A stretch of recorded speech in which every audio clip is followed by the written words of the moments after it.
할렐루야! 반갑습니다. 수요 성역부를 시작합니다. 오늘은 7번째 시간인데요. 사도행전 2장 42절부터 47절까지 말씀을 중심으로 해서 나누고자 합니다. 오늘의 제목은 성도들이 사는 성도들, 성령으로 사는 성도들이라는 제목의 말씀으로 나누고자 합니다. 앞에 41절 이전의 앞에서는 이제 바로 베드로를 통해서 바로 성령을 선물로 받게 되는 사실에 대해서 어떤 것인지 한번 나눴습니다. 바로 너희가 각각 회개하여 이제 죄사함을 받으면 성령을 선물로 받으리니, 이렇게 그 말씀을 중심으로 나눴습니다.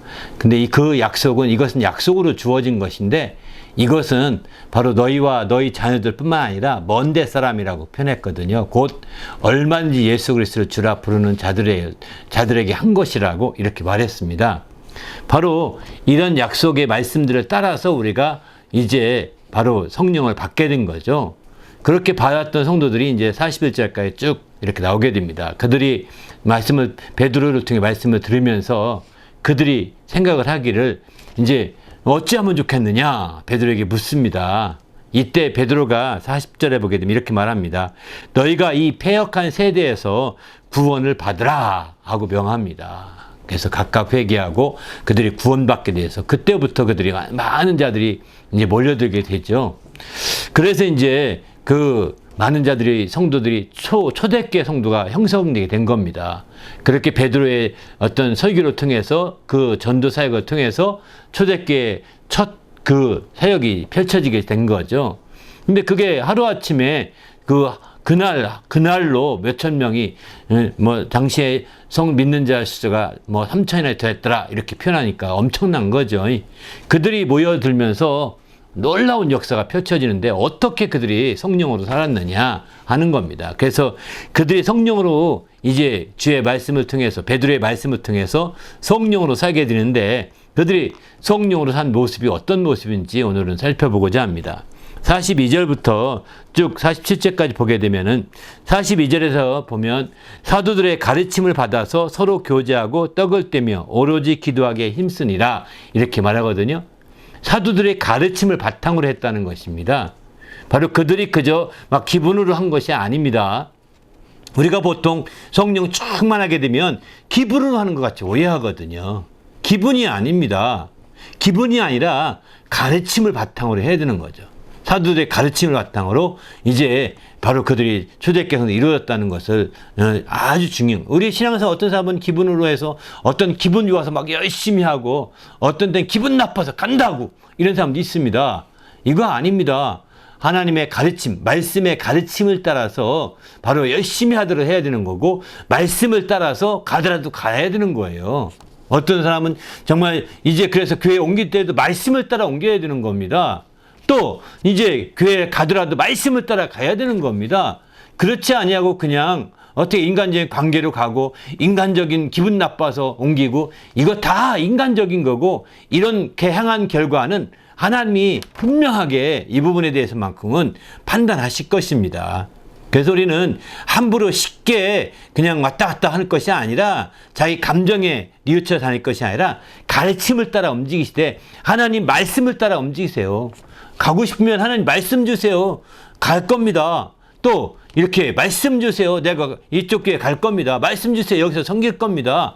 이렇게 말씀을 따라 움직이는 것이 가장 바람직하고, 그것이 가장 중요한 섬기는 방법입니다. 서초대교회 성도들은 이와 같이 사도들의 가르침을 받아서 그것을 기준으로 했다는 것을 성경이 말하겠는. 그러면 그들이 어떤 가르침 받았을까요?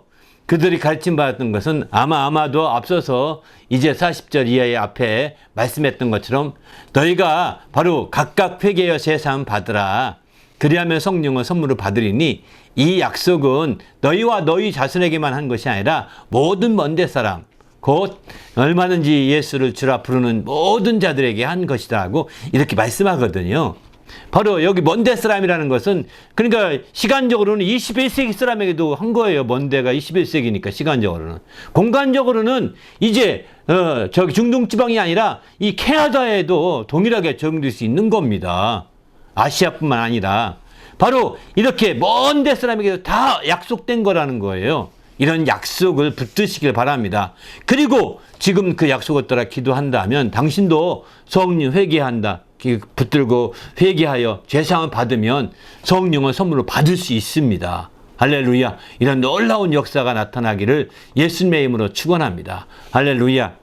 그러면 이제 그들이 어떻게 생활했을까요? 그들이 서로 교제하며 떡을 떼며 오로지 기도하기에 힘썼다 이렇게 말하죠. 그리고 날마다 사람마다 들여왔는데 사도들 하여금 말미암아 기사와 표적이 많이 나타났다고 했습니다.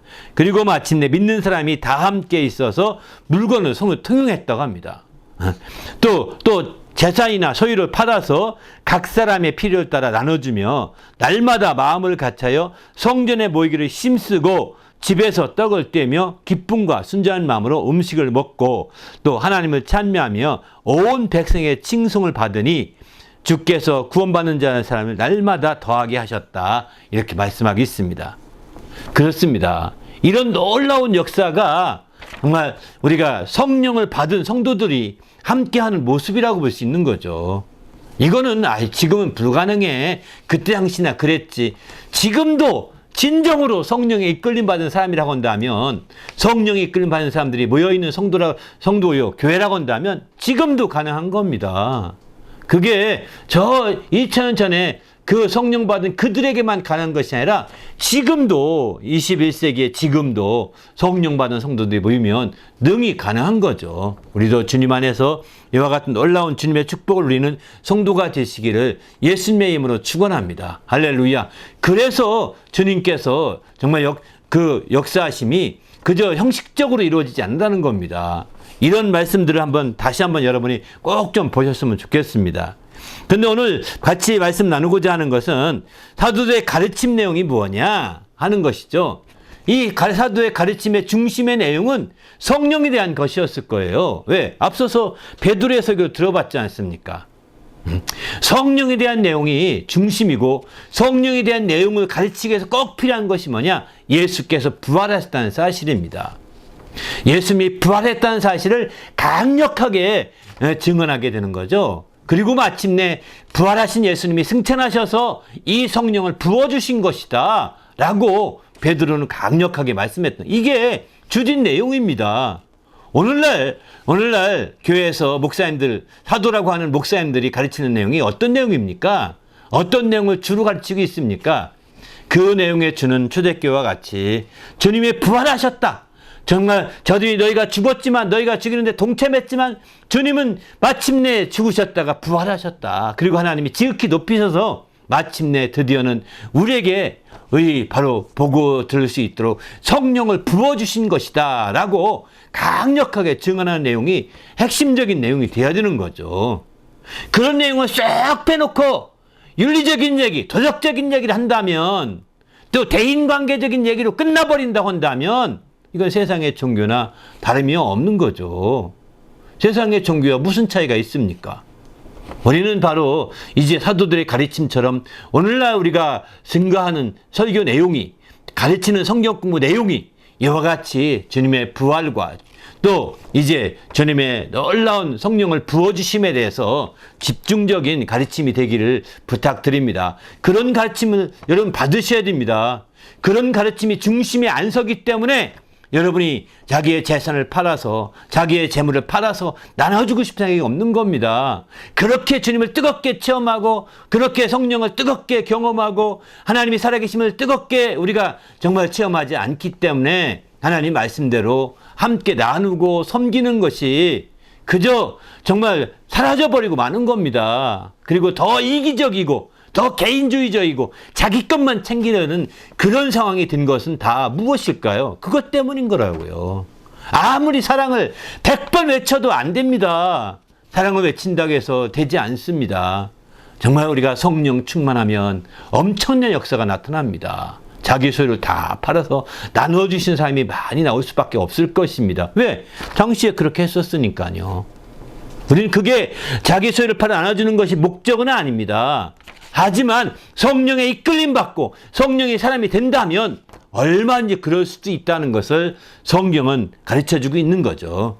우리도 주님 안에서 이런 놀라운 성령의 인도하심과 가르침을 통하여 새롭게 될 수 있기를 예수님의 이름으로 축원합니다. 할렐루야. 이렇게 되기 위해서 꼭 필요한 것이 있습니다. 바로 기도하는 것입니다. 바로 이렇게 이런 초대교회 성령으로 사는 성도들처럼, 초대교회 성도들처럼 정말 우리가 되기 위해서는 기도가 필요한 것입니다. 오늘 여기도 42절 보게 되면은 오로지 기도하기를 힘썼다고 그러지 않습니까? 오로지 기도하기를 힘썼다고 하는 거예요. 기도할 때에 이게 가능한 거예요. 기도할 때에 이런 놀라운 성령 역사하심도 경험할 수 있고, 기도할 때에 이런 놀라운 인도하심도 받을 수 있고요. 기도할 때에 놀라운 이런 함께 나누고 섬기는 놀라운 역사가 펼쳐질 수 있는 겁니다. 기도하지 않으면 소용이 없는 겁니다. 여러분이 충만하게 해서 모든 게 해결되는 게 아니라 기도할 때, 그래도 정말 이들이 여기 기도할 때 오로지 기도에 힘썼다고 하는데, 이들은 성령 받기 전에 했던 기도입니다. 이때 이 기도가 성령 받기 전에 기도했던 프르슈케의 기도거든요. 그때 이 기도와 여기 2장 42절도 똑같이 성령 받은 후에도 프르슈케의 기도를 하고 있는 걸 보거든요. 프르슈케의 기도라는 것은 우리가 알다시피 이제 하나님의 뜻을 구하는 기도입니다.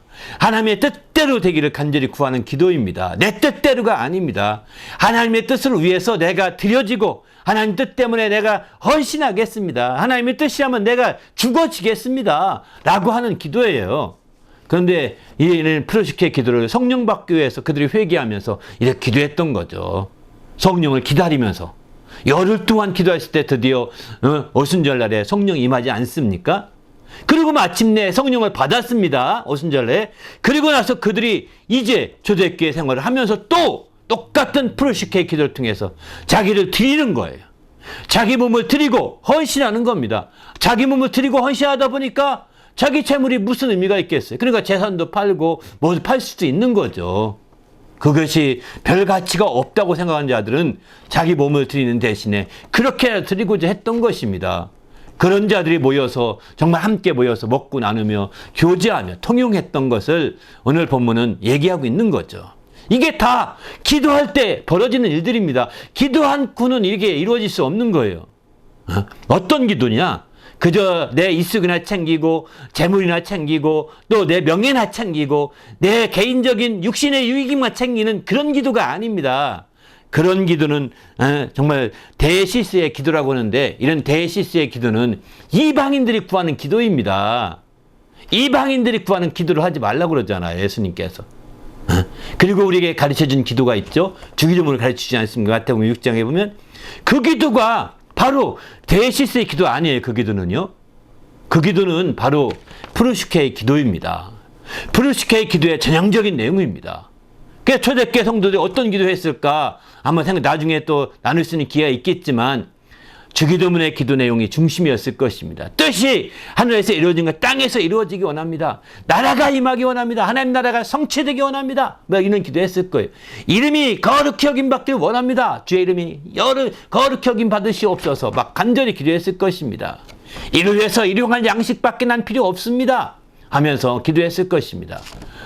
더 나아가서는 우리가 우리에게 죄진의 사인같이 우리 죄를 사하여 주시고, 그리고 그렇지만 악한 자에게서 꼭 구원해 주십시오. 막 나를 구원해, 악한 자에게 보호해 주십시오라고 간절히 기도했던 거죠. 왜? 악한 자의 방해를 그들은 알았기 때문인 거죠. 그게요 프로시케의 기도의 핵심적인 내용입니다. 바로 이렇게 오로지 기도, 전혀 기도에 힘쓸 때 그들이 정말 하나님 앞에 놀라운 역사를 이뤄갈 수 있는 것이죠. 우리도 주님 안에서 이런 역사가 펼쳐지는 귀한 성도가 되시기를 예수님의 이름으로 축원합니다. 할렐루야. 그래서 이제 누가복음 20장 44절 보게 되면은 예수께서 힘쓰고 애써 더욱 간절히 기도하시니 땀이 땅에 떨어지는 핏방울 같이 되더라, 이렇게 말했습니다. 바로 이게 힘쓰고 애써 힘써서 기도했다는 대표적인 기도입니다. 오직 기도하기 힘썼다고 했는데 예수님이 이렇게 힘써서 기도했어요. 땀이 떨어지는데 땅에 떨어지니 핏방울 같이 됐다라는 거예요. 엄청난 역사지 않습니까? 그분이 무슨 기도했습니까? 아버지여, 할 수만 있다면 이 장인에게 지나가기 원합니다, 이렇게 말하잖아요. 그리고 나서 내 원대로 마옵시고 아버지 원대로 되기 원하나이다 라고 기도하지 않습니까? 프로시케의 기도입니다. 프로스케의 기도는 내 원대로 마옵시고 아버지 원대로 되기 원합니다. 내가 재물도 구할 수 있습니다. 내가 명예도 구할 수 있습니다. 내가 또 다른 학식도 구할 수 있습니다. 그러나 내 원대로 마옵시고 아버지 원대로 되기 원합니다. 라고 이렇게 간절히 구할 때 이게 바로 프로스케의 기도라고 볼 수 있는 거죠. 바로 그래서 주님은 이런 기도는요, 목이 터져라 기도하고 땀방울이 핏방울 되도록 기도하는 겁니다. 힘써서 기도하는 거예요. 우리가 재물 구할 때 힘써서만 기도하지 마시고 이런 기도는 더 그런 거예요. 주님이 이걸 보시지 않겠습니까? 우리 모두도 이런 프로스케의 기도를 통해서 하나님의 큰 역사를 이루는 성도가 되시길 바랍니다. 할렐루야. 어쨌든 우리가 주님 안에서 이렇게 돼서 초대교회 성도처럼 이렇게 생활할 수 있는 거 자동으로 안 된다는 것을 아셔야 됩니다. 이게 그렇게 해서 우리 영혼이 성장하고 성령으로 살고 성령으로 행하고 하는 그런 모든 게 결단코 자동이 아니라는 거예요. 기도를 통해서 이루어지는 것입니다. 저절로 이루어지는 것이 아니라는 겁니다. 기도할 때 이루어지는 겁니다. 자신이 헌신하고 드려지기 원할 때 이루어질 수 있는 것이죠. 우리 모두도 이제 이렇게 기도함으로 말미암아 귀한 결실을 이루는 성도가 되시기를 예수님의 이름으로 축원합니다. 할렐루야. 어쨌든 우리 신앙생활에서도 정말 말씀을 통해 가르침을 받아서 중심과 바탕이 잘 되도록 기도합시다.